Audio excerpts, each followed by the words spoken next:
Welcome to the top 10 wide receiver debate with me, Nathan Norris. And I'm Cameron Vargas. All right. So to kick things off, I will start with my top 10 list. Cameron will critique it. I will defend it. Then we'll move on to Cameron's list. I will critique it and he will defend it.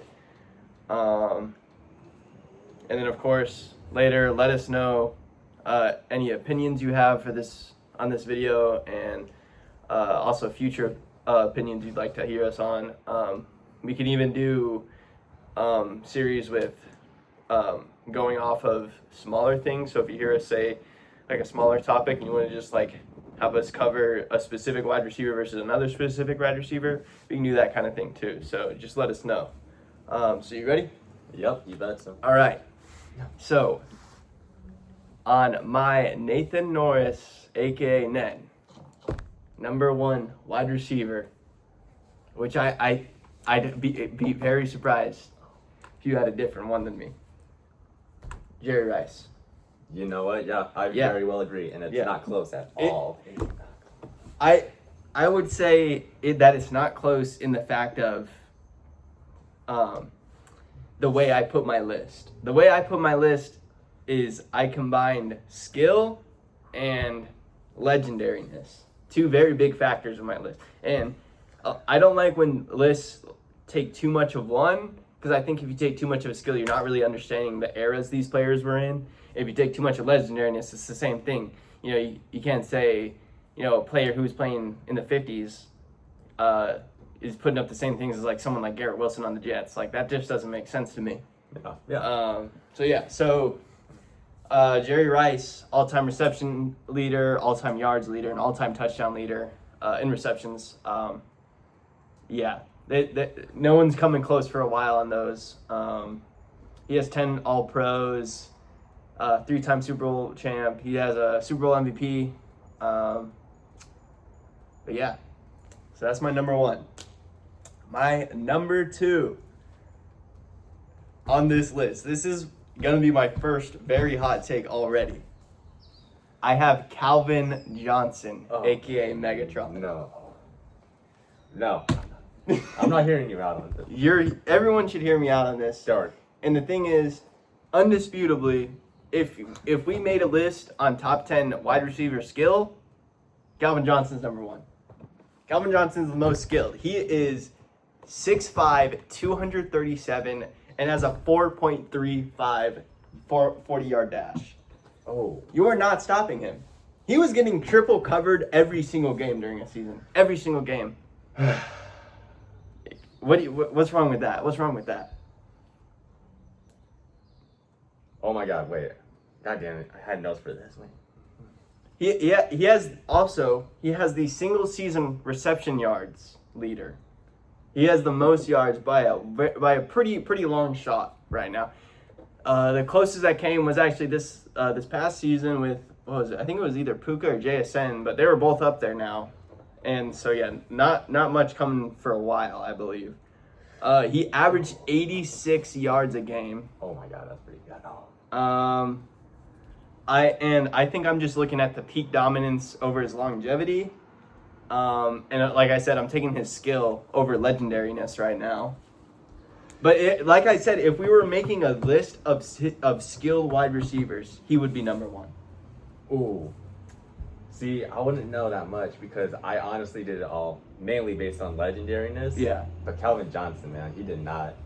He didn't disappoint. Yeah, he did not disappoint, but I got two other people ahead of him.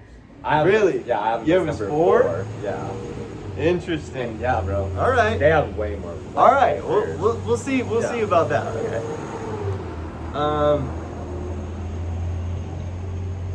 All right. Okay. My number 3, which I think this was already moving the hot take away. Most people already have him as their number 2. I bet you probably do. Number 3, my list, Randy Moss. Yeah. There's not much to debate about him. Second most career touchdowns ever, 156 of them. He has the single season touchdown record with 23 receiving. Yeah, just watching him, I mean, you can see how in the eras when he started playing, he changed what deep ball offenses were. First of all, they weren't even that common in the first place, and the way he just, I mean, elusified in the end zone, it was amazing. I mean, just his raw talent is just insane. I wouldn't say he was the most consistent in a lot of his games. I mean, you probably, I mean, a lot of the memes with Randy Moss is that it's like 3 touchdowns and like less than 100 yards kind of thing. So that's, I mean, again, that's the only downside of that. But again, he's definitely in the GOAT debate. Some people have him as the number 1. They're actually insane. Go to mental hospital if you think Randy Moss is better than Jerry Rice. But yeah. All right. Good? Yeah. Good there? See it. Yeah. All right. Number 4. I wouldn't say it's my hottest take, but it's definitely a take, in that it's Larry Fitzgerald at my number 4. No? No. You think not? No, we talked about this a while. Yes, we did talk about this for a while. I think Larry Fitzgerald is the number 4 greatest wide receiver of all time. He has the second most all-time receptions and the second most all-time receiving yards. Okay? This is important. He has 11 Pro Bowls. The way I saw it is that I don't like ranking on longevity. But if you can have a longevity and consistency, that changes what the downside of ranking off longevity is. He was not an explosive player by almost any mean, but he was so consistent. I mean, him being able to be such a leader on the Cardinals, to take him to so many postseason like what's it called? Postseason appearances is crazy. The Cardinals should not have gone that many times, and we definitely would not have without Larry Fitzgerald. I also ranked, another big thing in my rankings is the impact on the team. There you go. That's a big thing right there. So you think not? No, I don't think so. Why don't you think so? Because literally, okay, you made the really good argument about you trying to argue about longevity. Yeah. But the guys, okay, you know this. One of the guys Yeah. I had ahead of him, the peak he had in such a shorter amount of time compared to the Fitz. So we'll just say him because we'll go on this right now. My number 5, so that we can get to this argument, is Terrell Owens, T.O. And you have him above him. Yes, bro. So Terrell Owens is my number 5.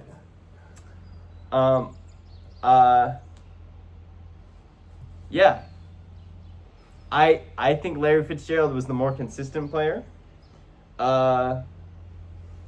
He has the more career yards. They both did play in a Super Bowl. Yeah. Neither of them won them. I do think that Terrell Owens played on much better teams than Larry Fitzgerald, and performed about the same. But I think if Larry Fitzgerald was on those teams would have been better. If we were looking at the skill of physical dominance, I would give it to T.O. for sure. I would give T.O. the spot over Larry. But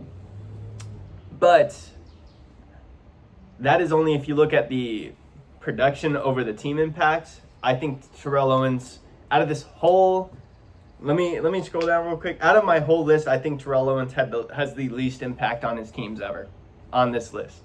It's true. It's honest. That is the honest truth.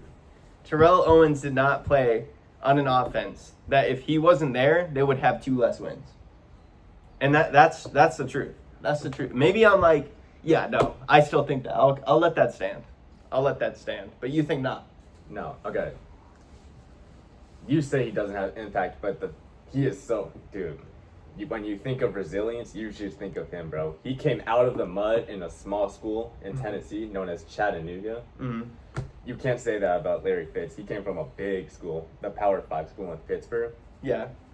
Okay, and even though he might have had the better quarterback situation, you have to tell me that when you had the ball, you feared for your life. See, Your favorite player. that's true. Defense, yeah. That's true. I'll give you that. That's what I said. Very physical dominant, but I don't think that you can say that he is one of the greatest wide receivers if he couldn't have a big team impact. Football is a team sport, so each position has to have its own impact on the team. And if you have a low impact as a wide receiver for your offense, that's not good. Maybe, but dude, and only hold on, let me look this up right now. So okay, so how long was Larry Fitzgerald on the Cardinals for? I believe 17 seasons, all on the Cardinals. All on the Cardinals. Okay, and Terrell Owens was only there for 16 seasons. I know it's only a 1 year difference, but when you compare the fact When you compare the stats, Larry has better stats. maybe, Other than touchdowns, Larry beats him in every stat. he almost caught up to him in only a year less. And the thing about resilience is, you had to have imagined that in Super Bowl 39, and where they lost, dude, Terrell carried the hell out of that No, team. they did not, and it was Super Bowl 39. He did not. I would not say I would say in the playoff run, he carried. Not in the Super Bowl. That's why they lost. Really? Even with the broken leg, was it? Yeah. Yes, He still yes. managed to pull his weight. Yeah, he I wouldn't say pull his weight. I would say he played, but he didn't pull his weight in the Super Bowl because he was on a broken leg. I will say he didn't pull his weight because he was on a broken leg, but I can very much say that he didn't pull his weight in the Super Bowl. Really? Unlike Larry Fitzgerald, who had one of the most beautiful playoff runs in 2008, and in that Super Bowl was a superstar on the field. He was carrying that offense in that Super Bowl as well. Over T.O. If we compare Okay. those two playoff runs to each other, Larry Fitzgerald had a better playoff run. It was much more impressive. It was one of the best postseason offenses as a wide receiver ever. Damn. It's true. Maybe. It's true. Let's see. Along with this, I do remember, I did just look it up now. Terrell Owens did have some locker room issues. He was suspended.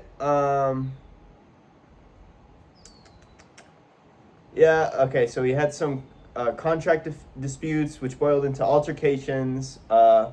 He was even suspended from the Eagles in 2005.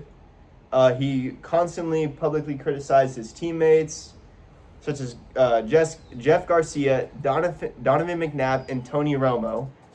If you don't know, those are some very big names. All three of those are quarterbacks, and they're all very, very good.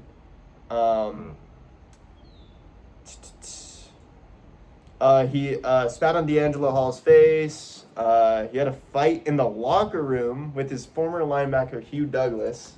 Claimed Owens instigated a fight with in the hydro room.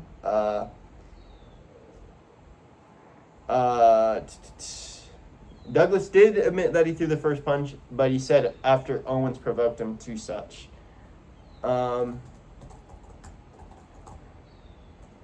And on the Cowboys, he always complained about the number of passes being thrown his way. I don't see those making it. I don't see those helping his team, helping his case to be better than Larry Fitzgerald.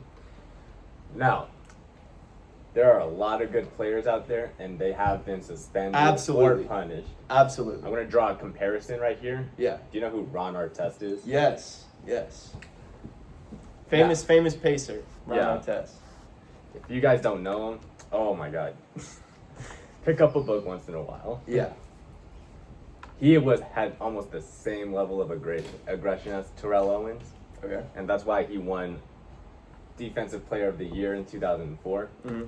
And you got in the 2000s, the most physical era of sports, you have to fight a little bit. Yeah. And that's Yeah. exactly what happened to Ron at Malice at the Palace. See, but that's a different case. Because Malice at the Palace was two different teams. And that was some energy spiking over, including a crowd of people we're talking about a locker room fight. This is between two dudes. We're talking about constant issues as T.O. often criticizes his teammates, including his quarterbacks, which I think ruined his team impact, which I've been talking about. Okay, you might be right. Damn. So I'll move on. Yeah, you move. So that was my top 5.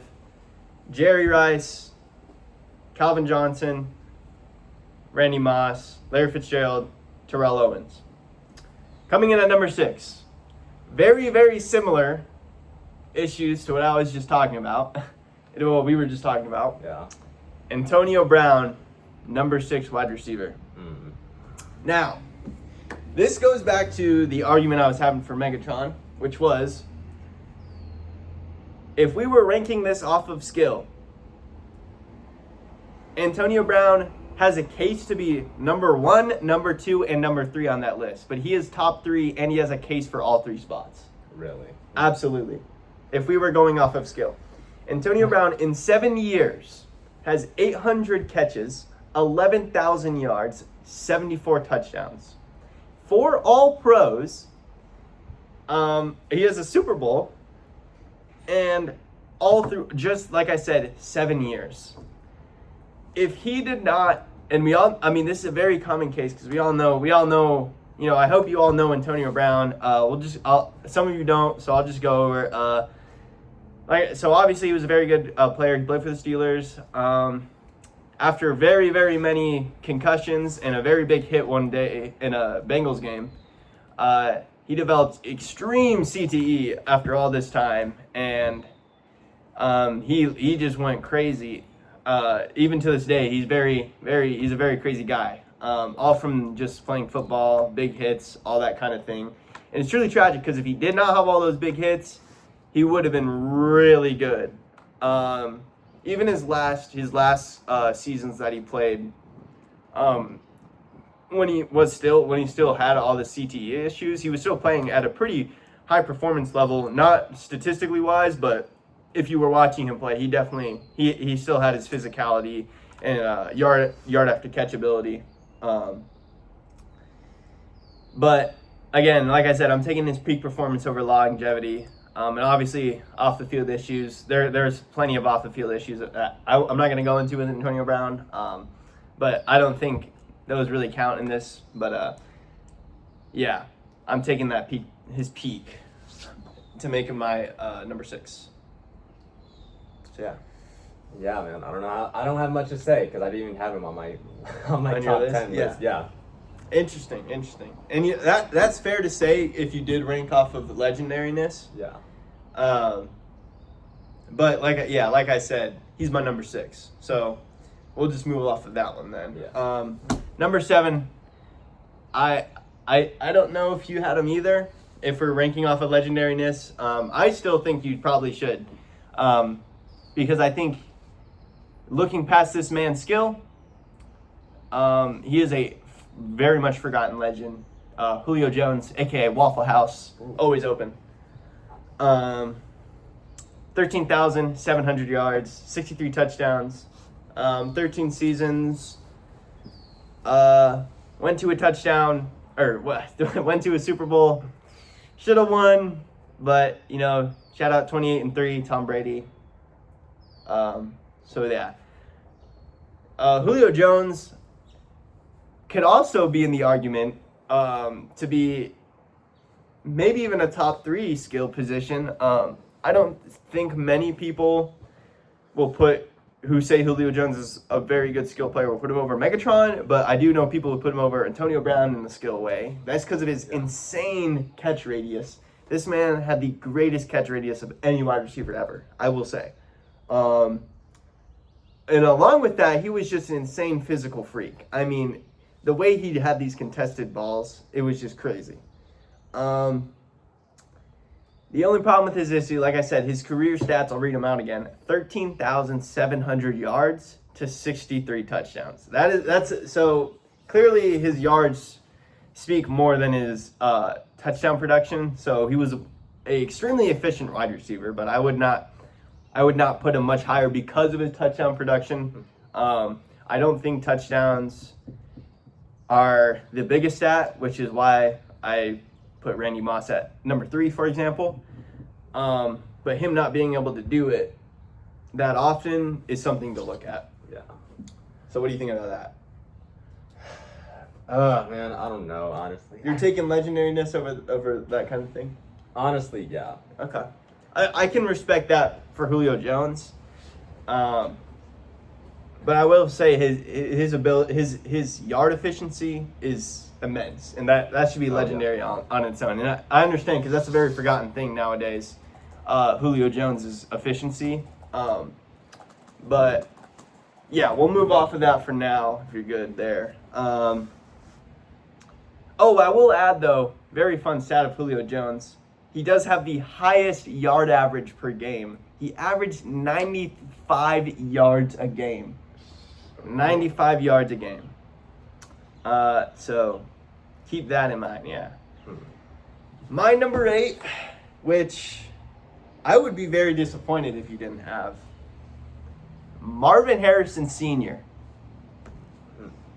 13 seasons, 1,100 receptions, 14,500 yards, 128 touchdowns, 8 Pro Bowls, Super Bowl champ, 3 All-Pros. And as a player, he has some of the most precision routes I've ever seen. And I will add, he had probably the best quarterback wide receiver chemistry in all of football with Peyton Manning on the Colts. And the reason I put him here is I had his system benefit of having his chemistry with Peyton Manning over his individual skill. Now, I can probably understand why it seems crazy that I'm putting that over skill, but I'm saying over individual skill. As a team skill, Marvin Harrison was immense for the Colts. And he was a big part, and I don't think that the Colts would not have been that good in the early 2000s without Marvin Harrison, even with Peyton Manning and Reggie Wayne. But yeah, Adam and Nate, what do you think about that? Really, because I think it would be the opposite. I think if Marvin Harrison did not exist, the Colts still would have been. It would have been fine? Yeah, good thing. Because I have Reggie Wayne in my top 10. You have Reggie Wayne. I don't have Marvin Harrison. Over Marvin Harrison. Yeah. Exactly. That's interesting. And I think if we put it in the skill-wise, we'll get to that. We'll get to that when you talk about your Reggie Wayne. But I will say, Marvin Harrison Sr. had one of the biggest impact. Like, if we're looking at a system, if you say, that quarterback, he's only good because he's a system quarterback. Oh, that player's only good because he's a system defender. Things like that. The Indianapolis early 2000s Colts was the greatest football system, I would say, of all time. At least offensively, I would say that, but definitely greatest offensive system of all time with Marvin Harrison and Peyton Manning. Obviously, I have them at my 8, even though it's the greatest system. Like I said, it's a system.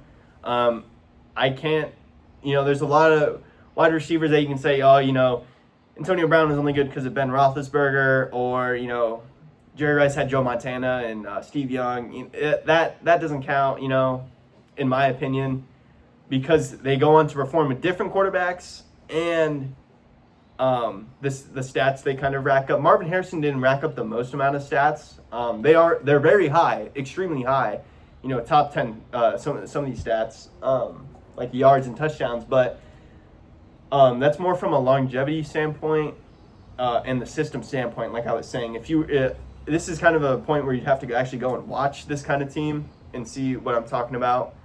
But I think just because the system that surrounded, I wouldn't say surrounded him, but was part of like a triangle here, he was a corner there, and that's very important. I will say, yeah, you do make some really good points. But I think just the biggest concepts that, he spent his entire career with Peyton Manning. Mm-hmm. The thing about that is that you have Larry Fitzgerald, who does hop higher. Yeah. Because even though he played with Carson Palmer. He did not play. I don't think he played with a quarterback more than 2 seasons in a row. Yeah, exactly. But I don't know. I think just the fact you played, you kind of just stuck along with this literally like top 3 or top 3 quarterback of all time. That kind of inflates the numbers. So what if you had a Larry Fitzgerald situation? Would you have the exact same numbers as him? If Larry Fitzgerald was where Marvin Harrison was, he would be the greatest wide receiver of all time. Oh, well, statistically. no, undoubtedly. Statistically. So, yeah, I'll leave it at that. We'll touch more on that when we get to your Reggie Wayne argument, like you were saying, because that is an argument. Yeah. There is something there to be made. But we'll just move on. My number 9. I have a good feeling that you probably have him. That is Chris Carter. He is the most, I will say this right now, the most underrated legend of all time. 16 seasons. I believe they were all on the Vikings, kind of like Larry Fitzgerald. Do you know that's true? I'm pretty sure. I won't look that up, but I'm pretty sure that he played it all in the Vikings. 130 touchdowns, 1,100 receptions, and 13,899 yards. 8 Pro Bowls and 2 All-Pros. Obviously, when you look at those stats, big thing that point out that red zone mastery, ability to catch those touchdowns. His route running to get to that red zone area is amazing. A current day player, if you're more into, not too familiar with Chris Carter, but you probably know now, and that is Devontae Adams. I would very much compare him to. Not totally athletic, not the best routes, but somehow always gets to that end zone, and no one knows how. And that's Chris Carter. What are the thoughts on that as I put him at number 9? I think Chris Carter's really good, but the thing is, I have him actually higher. You have him higher. Yeah. What number? 6. Really? Okay. If I could see that, especially with his legendariness. He is amazing. He is amazing. He is an absolute legend for sure. Yeah, he was the master of the route run and the He red really zone was. specialty. He really was. So we'll move off that so we can touch more on that when we get to his list. Yeah. And we'll move to my last number, and that is number 10. I would actually be pretty surprised if you didn't have him there either, because a lot of people have it. You're wearing his number and his team jersey, and that is Michael Irvin. Ooh. Mike Irvin. I believe he's the second number 88 on the Cowboys ever. 3 Super Bowls in 12 seasons. Keep that in mind. 11,900 yards and 65 touchdowns. Again, 12 seasons only. Very kind of a short run, 1988 to 1999. 5 Pro Bowls. I don't know if I said that. Obviously, not the most impressive stat volume, but Mike Irvin was the leader of almost everything on the 90s Cowboys run. We all heard of, if you want to see a Cowboy Super Bowl or playoff run, you got to go watch VHS tape. Yeah. He's the reason, though. He was the Cowboys in the 90s. The way he brought the team together, and he wasn't even a system player. He just was a leader on the Cowboys back then. And he brought, I would say he brought them to those 3 Super Bowls to win them. And also just along the lines, I'm sure we'll touch on this in other videos and other debates, but clutch is a huge factor. Mike Irvin might be the most clutch wide receiver. He's definitely top 3, maybe top 5. You can make some arguments, just off the top of my head. But his clutch is very insane, and that puts him up here to number 10 as well, alongside his leadership to bring the Cowboys to those Super Bowls, in my opinion. So what are the thoughts on that? See, first of all, Michael Irvin was the only person to wear number 88. And if you look, you realize that I'm actually wearing the X Factor's number. Yeah. Des Bryant. Yeah, we see that. So here's the thing, is that the 90s Cowboys were a great team. But I really think that Michael Irvin shouldn't miss the top 10 because less the offense was to receivers than to rushers, because you had Emmitt Smith, arguably one of the best running backs in the game. That's true. I'll give you that. And at the time, the Dallas Cowboys offense only preferred to run the ball inside. So him having a low career touchdown of only 65, that makes for a good argument. I think if you had a different offensive system, I would have put him in top 10. So if they had a different offensive system and he got better stats because of that offensive system, you'd put him in the top 10. Yeah, exactly. That's crazy to me. That's borderline insane to me, because we're looking how he performed in a system that was against him, and that's important to note because he still had those, 12,000 yards, in only 12 seasons on, like Cameron was saying, a not system made for him. Yeah, it was a running back base. It was, and that's just like a 90s, 80s kind of thing, but that's important to me. So that's why I have him at my number 10. Yeah, and another reason is I think he would have gone way longer as a better receiver. But you got to remember that injury with his spinal cord in That's true. 1999. That's true. That's right. I forgot. That was like during his peak years. So Yeah. I think if he didn't get injured, which is unfortunate for him, Yeah. but still, that's just how it goes out. That's true. So I'll leave it at that, and that's my number 10. So I'll reread my top 10 list. Number 1, Jerry Rice. Number 2, Calvin Megatron Johnson. Number 3, Randy Moss. Number 4, Larry Fitzgerald. Number 5, Terrell Owens. Number 6, Antonio Brown. Number 7, Julio Jones. Number 8, Marvin Harrison. Number 9, Chris Carter. And number 10, Michael Irvin. So we'll go ahead and move on to Cameron's top 10 wide receiver list. Thank you, Nan. Yep. All right, so this is the Cameroon's tier list this time. Sounds good. And although I know it's a little inconvenient, but I'm actually going to start from 10 and then work my way up. Even though we shared some very similar ones. Yeah. I don't know. This is how I structure my argument. So at number 10, he's a bit of an oldie, but I got to give it to Steve Largent. Okay. Let's hear it. Let's hear the argument for that. He is the 80s player, which I have just a few of them in here, but dude, he was the pioneer of wide receiver play. It's true. That's true. Despite lacking the size and the speed, he had an exceptional route running, he had trade, intelligence, and a good sense of competitiveness. Mm-hmm. And when he ultimately retired, he held every career record during the time, which I'll admit, that's a very low bar, considering who was playing before him. It was. And that's the biggest reason why I have him at last, because even though he had all these accolades, like three-time All-Pro and 7 Pro Bowlers, and 2-time receiving yard leaders, I think just compared to all the modern day players, like JSN and Jamar Chase. JSN, Justin Jamar Jefferson. Chase, the route runners of. Yeah, so like Justin Jefferson kind of route running, yeah. Yeah, though he would not be. He would play in such a lower volume. Yeah. And that's why I just decided to place him last. I respect that, and I'm not gonna lie. If I was your list, I think I would probably have him higher even. Really? If I was basing him off of legendariness, I think Steve Largent.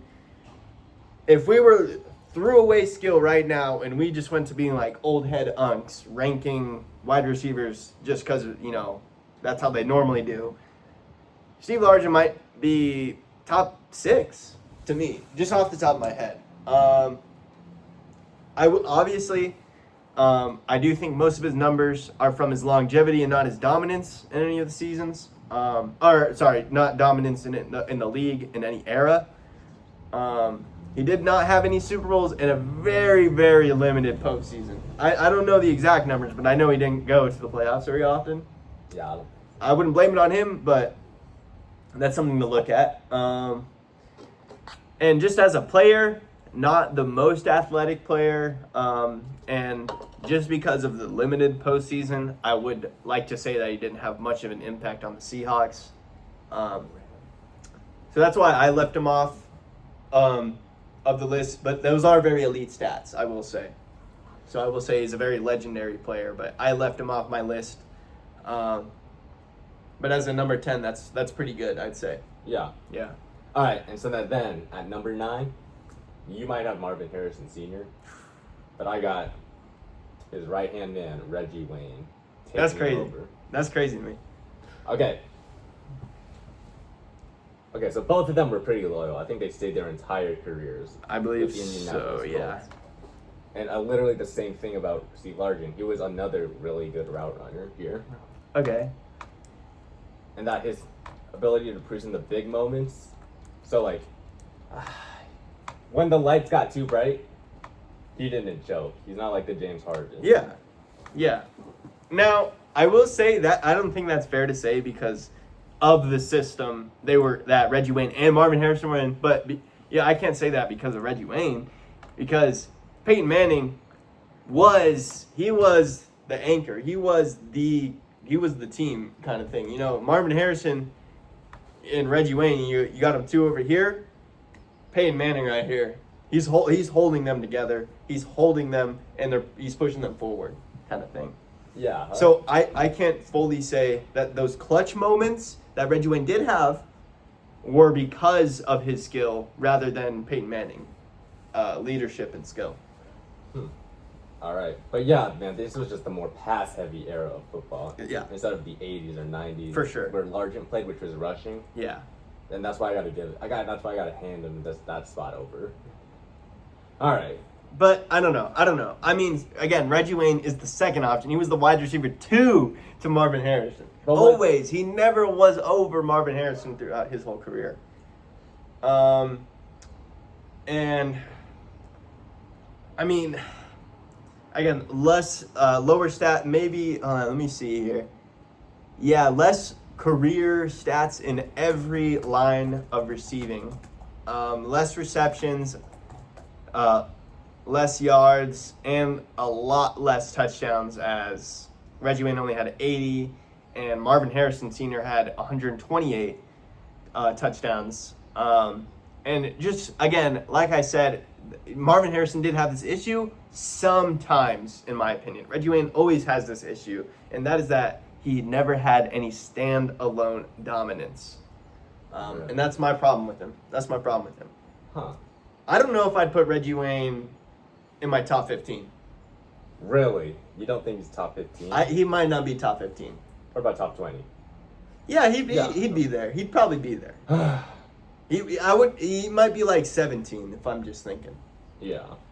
But yeah, that's my problem with Reggie Wayne. But I don't know, man. I think Reggie Wayne, he was just the more complete player, because even though Harrison, he might have been like raw physically. Yeah. Wayne relied on the techniques. He had that sneaky speed and that cerebral running route. Yeah. Okay. I see what you're saying. Yeah. All right. Number 7. I have Andre Reed. Stop it, bro. Do you know what K-Gun offense is? I know what K-Gun offense is. Oh my god, bro. But it's not Andre. Like, okay, like any. How do I put this? Any good built wide receiver, good. You know, that's a low floor, because good, not great, not amazing, not GOAT. Just a good build wide receiver can perform in a K-Gun offense. So why don't you tell them what a K-Gun offense is? So the K-Gun offense is where the quarterback runs at lightning fast spread formation. Yeah. And so that results in the ball being snapped every 15 to 20 seconds. Yeah. So no huddles. They get to the line. He reads it. That's it. Yeah, maybe. That is a quarterback job. But you've got to admit. All right, What? I'm going to pull another comparison to Okay. NBA. Do you know what the 7 seconds or less offense is? I do not. So, led by Coach Mike D'Antoni, it was the Phoenix Suns' primary offense. Okay. And so, I think all of us would know that the quarterback's comp would be a point guard. Yeah. So Steve Nash. Yeah. Okay. Yeah. And so the same thing, you would run the ball in about 7 seconds. Yeah. Okay. Do you think Steve Nash, with this scrawny body, do you think he would be able to complete the pass? No, because he had power forwards like Amari Stoudemire and Sean Marion. Mm-hmm. I don't know if Shaquille O'Neal was there during that time. I don't think so. Maybe later, but not in its peak. But I see what you're saying. But yeah, bro. But You need wide receivers as much as you needed that power. Andre Reed wasn't even. So let's go to the last. It's another good comparison with the last. Let me pull up who. Oh, actually no. We'll keep it at that. With on the Colts, like we were talking about with Reggie Wayne and Peyton Manning, you had, like I said, Reggie Wayne, Marvin Harrison. Right? Okay. You know, could Reggie Wayne have better stats if he was wide receiver 1? Maybe. But we're looking at what year was this? 90s Bills, I want to say. Where you have Jim Kelly, Thurman Thomas, someone else I'm forgetting. I think it was I forgot who the third one was, but another dude, and Andre Reed. Thurman Thomas was the shine out of all of those. Some people will say Jim Kelly, but I think Thurman Thomas, who was the running back, he introduced receiving running back. The closest comparison to a current day Thurman Thomas would be Christian McCaffrey. And when you look at Christian McCaffrey and the 49ers today, even like the Panthers when he was on back in the day, he does take away from a lot of the positions on the field. 49ers have had good wide receivers before, but none of them had their stats really shine when they were on with Christian McCaffrey, unless Christian McCaffrey was hurt, which was often, but that's when they actually could shine. But we could see that. I think Christian McCaffrey was taking those points away, just like how I'd show Thurman Thomas was taking points away from Andre Reed and it might have been a tight end that I'm thinking of right now, and Andre Reed. So the success of the Bills was not from Andre Reed. And if it wasn't from Thurman Thomas, it was from Jim Kelly then. And not Andre Reed. That's my problem with Andre Reed. I think he is the most overrated. I don't think he'd be in my top 20. Andre Reed would not be in my top 20. Maybe, but we just got to think about the basics. When he retired, he was third in career receptions. He had 951. He was fourth in receiving yards and sixth in receiving touchdowns. That's pretty good. I don't know if you do your math, but all of those numbers are above 10, so I don't know, man. Okay. That's pretty good. And then he was almost as loyal as Larry Fitzgerald. He played 16 seasons, but 15 of those were with Buffalo. I don't know what the other one was. And during that time, I won't say he led the Bills. That was what Jim Kelly definitely didn't. But he helped the Bills with K-Gun offense to 4 Super Bowl appearances, 7 Pro Bowl selections, and 2 second-team All-Pro honors. You can't really say that about a lot of people, bro. I can say that. I can say that with every player on my top 10 list. That's why they're all over Andre Reed. Whatever. I literally, the last other names were better than Andre Reed that you were saying. They were better than Andre Reed. He's benefiting from that K-Gun offense. He's not making the K-Gun offense. He's benefiting from the K-Gun offense. He's instrumental to it, bro. He is the instrument to it.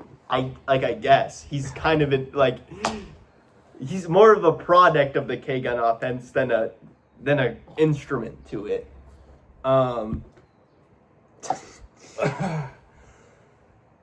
Whatever. Not much individual talent, in my opinion. You know what? Never mind. We're going next. Okay. Let's just go to the next one then. At number 7. Okay. I have Tim Brown. That's fair. That's very fair. Yeah. He was one of the most productive players of his time. And he was the two-way specialist. Not only was he a good receiver, he was one of the best returners of all time. Yes. Very much so. So 9 Pro Bowls, 2 first-team All-Pros, a kickoff, and 2 awards, 2 leaders in return yards for getting returns. Solid. And then became the co-leader of receptions. I think he tied with... Do you know who Herman Moore is? Yeah. Okay, yeah. Herman Moore. Yeah, most legendary Lion. Yeah, most people probably wouldn't. Yeah, he's a more of a niche name, but yeah, Herman Moore was up there too. Yeah, but Brown, and the thing I only have him above Reed, is that he spent more of his career functioning as the offensive weapon, as the primary weapon. Yeah. Apart from Andre Reed, which I'll admit, he shared the spotlight with a few other people. And now, I honestly, Tim Brown could have been. I was thinking about him. He could have been over Mike Irvin. I probably could have put him over Chris Carter, in my opinion. But I went back to thinking about how you even probably just heard it. You can rewind a bit if you want. How Cameron, when he was defending Tim Brown, you know, career leader. A lot of those career stats. You know, a big thing with Tim Brown, I don't think he had very many peak dominances in the NFL. I would compare him to someone like Kevin Durant. You know, very strong player, which is weird because when you think of a strong player, you think of a dominant player, but somehow it's not really working out. And it kind of just falls over, and every year he's just kind of in that second spot, you know, maybe even third, fourth, sometimes fifth. That's crazy. Because even in Tim Brown, yes. Okay. You were just talking about like Herman Moore falling in second. Maybe, you know, yeah. Big cases like that. You know, not very many peaks, but he did have all these from this long, 17 season career, I believe. Great longevity. If we were, like I said, legendariness and longevity, Tim Brown probably could get that top 6 spot. Top 5's a hard spot to be, but top 6 for sure.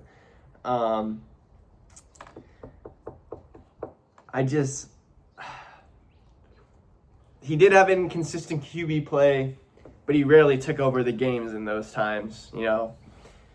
With all those weapons, I can't think right now on those Steelers offenses in the very, very early 2000s or later 90s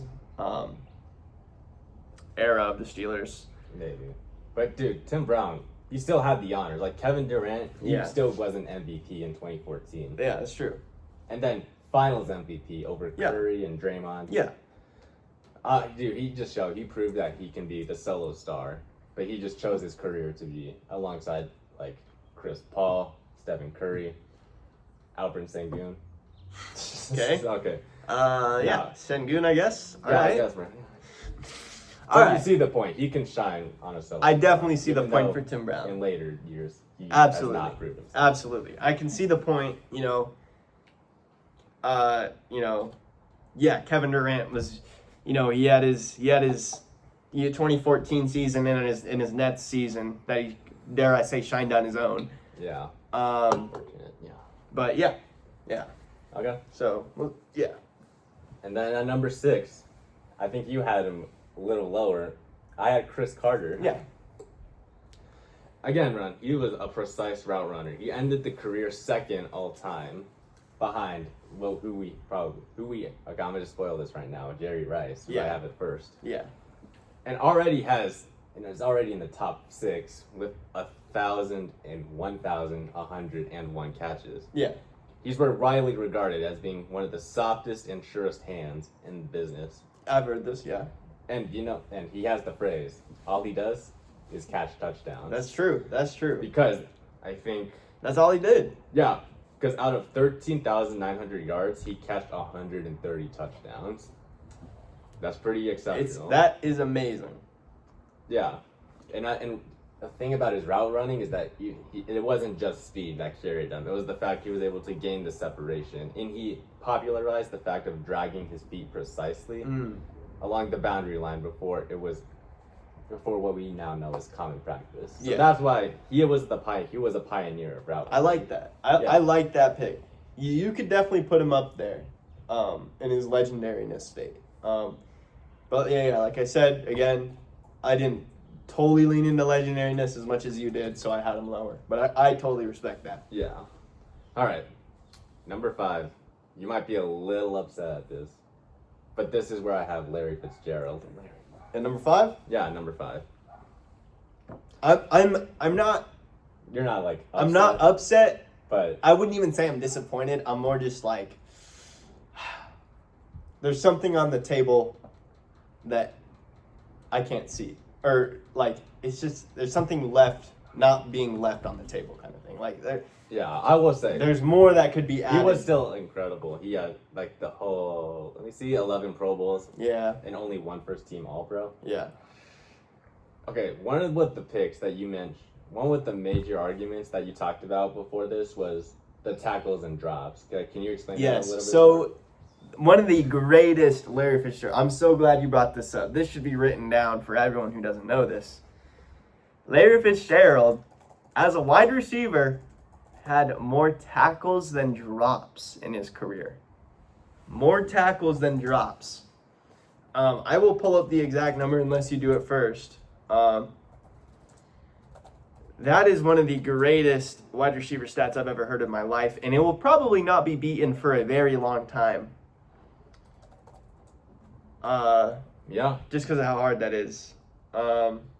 Yeah. When he retired, he had 41 tackles and Yep. only 29 dropped passes. 29 drop passes. That I think that stat alone. You want to go ahead and spoil who number 4 is? Who? Oh. Terrell Owens. Yes. So we're back at that. Who's top 4? Who's top 5? But I think that stat alone brings him over to Yo, and that's just me. But go ahead. See, I don't know. The thing is about drops is that they're not an official statistic. That's true. That's true. But this is again like we're talking about when you watch these players, you will never watch Larry Fitzgerald drop a ball. You could not you could go back and watch all of Larry Fitzgerald's footage, and you will fall asleep before you will find that first drop. I promise you. I promise you. All right. So, I don't know. We don't need to talk about that a little bit more. But then at number 4, like he just said, I got Terrell Owens, bro. One of the peak dominant players in the entire game. He rose out of Chattanooga with That's most. true. Let me see. His draft pick. Let me see. Was it really low?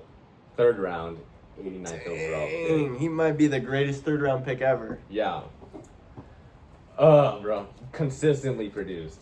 That's why he's got 5 All-Pros, 6 Pro Bowls, and was the 3-time receiving touchdown leader in 01, 02, and 06. If you were a defensive player and you saw the ball in his hand, just run for your life, bro. Yeah. I will give him. He is one of the most dominant players, aside from Megatron, in my opinion. And along with that, he was very dominant for a pretty solid amount of time. But again, horrible team impact. I don't know. That's my problem with him. I will give you that. Terrell Owens' impact off the field, it was not that. It was. I think, punk. but we're talking about off the field that affected the infield. That brought the energy. Yes, something like Antonio Brown, where all this partying and stuff, or bring up this legend. I just remember I was watching a TikTok edit on. Josh Gordon could be a top 50, probably top 30 wide receiver of all time if he didn't get into so much trouble because of the drugs, situation. On the field, had nothing to do with it. That had nothing to do with it, And as great announcers always say, drugs are a weakness. Not a downfall for Josh Gordon. And that kind of brings it to T.O., where it's the opposite, where I'm saying these problems that he's fighting with his teammates, not an individual problem or a personal problem, things like that. He's having problems with his own teammates consistently is the issue with him. And that brings down the whole sport of football. Yeah, you got a point. But I don't know. The basis of my argument is that in the shorter career he had, he just managed to produce way more. Because even in the lowest points of his career, I think his lowest season was Buffalo in 2009. Yeah. He still had more receiving yards and touchdowns than Larry Fitzgerald did. And that was still 2000, like the peak physical era. I'll give him that. Okay. Okay. Well, let's see. Who's your number? Is that number 4? Is it number 3 now? Number 3, I have Megatron. I have Understandable. Calvin Johnson. Understandable. And honestly, a lot of the arguments that you said about Yeah. him were very true. Yeah. Short career, greatest skilled player of all time. Not much else to say. What a wide receiver. Yeah, honestly. What a player. And then, yeah, honestly, I don't have that much to say about Megatron. He was just that guy from like in the 2010s. Yeah, All right, number 2, I have Randy Moss. that's fair. That's fair. You know, I can't argue with that much. Yeah, he was one of the peak physical people in the 2000s. Yeah. And it was One of the greatest raw talent, I would say, of any wide receiver. Yeah, dude. The Raiders were I feel so bad for them. Because even though he was at like a little decline, they tried to trade him with the Patriots, and bro, fucking incredible. Just definitely a GOAT debate, you know, but you're gonna lose that one with Yeah. Randy Moss. But still, very, very. Again, not much to say about him, but you know, I don't think he had too much effort on the field. Low consistency again with yardage, problem for me. But I can't argue with his touchdowns. I can't argue with his vertical threat. Yeah, he was a peak adaptable because any defense he could probably find a way to score from anywhere. Yeah, there's not much arguing with that. Yeah, and then number 1, it's not even close. Not even close. We have Jerry Rice. Jerry Rice. Out the mud from Mississippi, a 3-time Super Bowl champion, 10-time All-Pro, 13 Pro Bowls. Like, there's no contest. Yeah. Not much to say again. Just like how we started the video, well, we're ending it with him. Jerry Rice.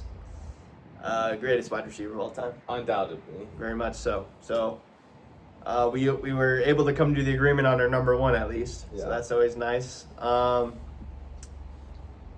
yeah, we'll leave it at that. All right, so with that all said, we'll put our notes documents. I had real-time notes getting on. I'm sure Cameron probably did. But also including our notes from the research leading up to this and our lists. But yeah, again, thanks, Cameron. No, thank you, man. I think honestly, if it came down to it, I think you might have taken this debate. Thank you. Yeah, you had more stats, you had more Yeah. about the person. I just makeshifted all of this up. Yeah. But I don't worry, I think next debate we have, Yeah. I don't know, man. I think it might be over. Yeah. I don't know. I can get pretty passionate about these kind of stats kind of things. So we'll Yeah. see. We'll look into that next debate.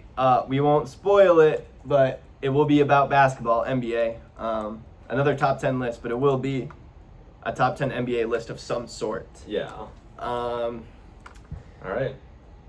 And that's about it. Make sure you look into the description for our notes. Leave any comments, DM me on Instagram. Questions about this debate, suggestions for future debates, and we would like or love any special guests to come, or any take any like quotes from any people that you would know, or we can even quote your guys' selves. Yeah, any comments or anything. Yeah, any comments that we can just pull up of what you guys are saying, to have other outside perspectives other than our own. Yeah, exactly. Makes us more interesting. Yeah, it makes it more interesting. Kind of have like a community kind of outlook on this sports debate.